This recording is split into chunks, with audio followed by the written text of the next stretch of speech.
Hey guys, Mr. Zern here with a quick video talking about our database interview app. And so a lot of people get the reset button all set up. And so you can see here on my screen that I've got it. And when they go and test it, they click their reset button and nothing happens.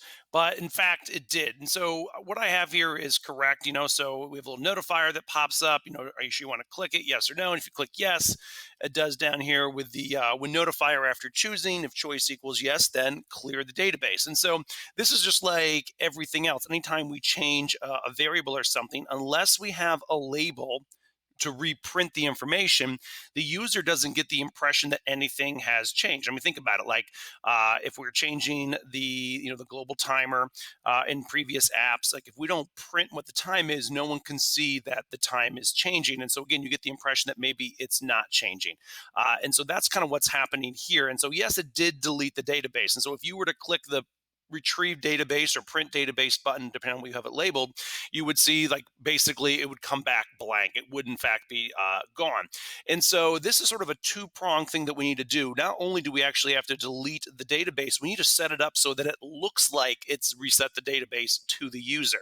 And we can do that pretty easily just by adding this visible faults piece. So I usually just stick it under there.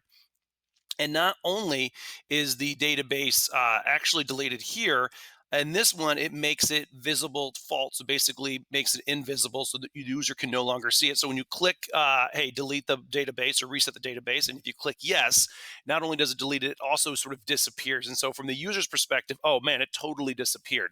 I mean, theoretically, you could leave out the reset button here, this call clear all, and make it disappear. And the user would totally still think hey, you've reset it now. In fact, if when we reprint it, it'll still be there. But this is kind of that two-prong attack. So this will actually clear it, and then this visible set to false will actually give it the impression that it actually did in fact reset when we make it invisible. Now the one trick with that is when you click the retrieve database button, you are going to have to basically copy this piece, stick it inside the retrieve database button, and set that to true so that it will reappear, because you're going to click that retrieve database button and nothing's going to happen. You're like, oh, it's not working. Well, it is retrieving it, but again, we can't see it so from the user's perspective, it's not working.